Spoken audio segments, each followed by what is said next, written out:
بسم الله الرحمن الرحيم. عبس وتولى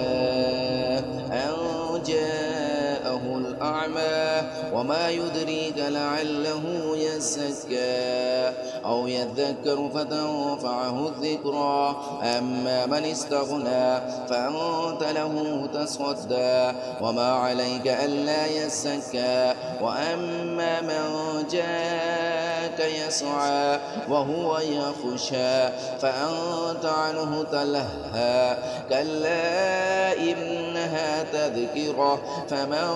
شاء ذكره في صحف مكرمة مرفوعة مطهرة بأيدي سفرة كرام بررة قتل الإنسان ما أكفره من أي شيء خلقه من نطفة خلقه فقدره ثم السبيل يسره ثم أماته فأقبره ثم إذا شاء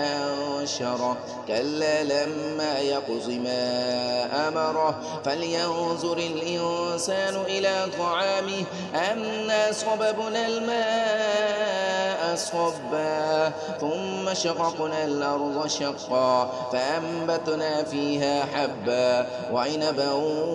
وقضبا وزيتونا ونخلا وحدائق غلبا وفاكهة وأبا متاعا لكم ولأنعامكم فإذا جاءت الصاخة يوم يفر المرء من أخيه وأمه وأبيه وصاحبته وبنيه لكل امرئ منهم يومئذ شأن يغنيه وجوه يومئذ مسفرة ضاحكة مستبشرة ووجوه يومئذ عليها غبرة ترهقها قترة أولئك هم الكفرة الفجرة.